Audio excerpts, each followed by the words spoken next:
تعالوا بينا هنعمل فكرة جديدة ومشروع جديد من ضمن المشاريع اللي احنا بنقدموها لحضراتكم. لو كنت بتتابعني من مصر او من الوطن العربي، كل التحية والتقدير لكم. مشروع بأقل تكلفة وأكبر نسبة أرباح. فكرة المشروع دي عبارة عن إشارة لسيارات الدهاتسون اللي هي النقل.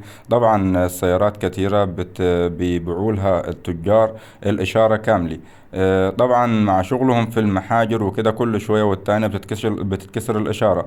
فطبعا السواق لازم غصب عنه هيجيب الإشارة كاملة. طب وعليا ما احنا ممكن نعمل الإشارة من غير المكنة كاملة.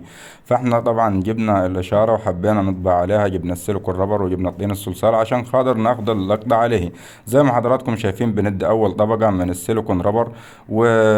وتاني طبقة. أول طبقة طبعا عشان ناخد اللقطة كويس بالبلور وبالهواء، وتاني طبقة بعد ما بتنشف بنحط عليها الشاش. وبعد الطبقة الثالثة بندو الفايبر جلاس او الجراب بتاع القالب. كده احنا بننفذ الإشارة اللي هي بتاعة الجلاب الدهاتسون.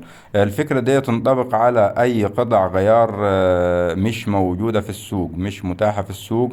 من خلال الفيديو ده هتقدر تعمل أي قطعة غيار مش متاحة معاك في السوق. زي ما قلت لحضراتكم احنا بنقدم فكري وانت عليك التطوير. جبنا طبعا الجنب التاني، بنعمل الجنب التاني من القالب. جبنا أول طبقة وتاني طبقة بنعملوها تاني طبقة اللي احنا بنحط فيها الشاش. زي ما حضراتكم شايفين لازم كل صغيرة وكبيرة وكل تفصيلة في المجسم بتاعنا لازم ناخد اللقطة عليها. بعد الشاش بنجيب الوش التالت من السيليكون رابر، وبعدين بمجرد ما بتنشف بنحط الألياف الفايبر وبنجيب البولستر عشان ناخد القالب أو الناحية التانية من القالب. كده احنا عملنا مصنع كامل متكامل. تقدر تعمل من خلاله ولا مليون قطعة وغطي السوق بأكمله. يعني مش محتاجة مصنع بملايين. أنا بقدم لك فكرة من ذهب بملاليم. بس يا ريت من إخواتنا إنهم يشاركوا المنشور عشان خاطر الفكرة تنتشر في كل مكان. جبنا البوليستر. طبعا احنا شغالين ببوليستر اقل خامة. انت ممكن تشتغل ببوليستر شفاف عشان خاطر تطلع القطعة بتاعتك شفافة.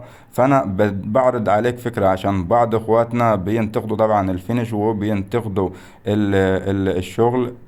فانا بقول لك انا شغال باقل خامة، انت اشتغل طور من نفسك. انا بديك الفكرة، بديك بداية الحبل.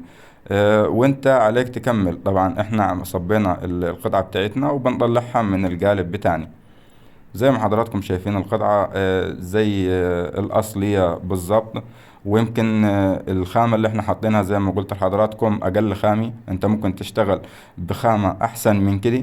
وشايف الخامة اللي هي على كدها وشايف الإشارة عاملة ازاي.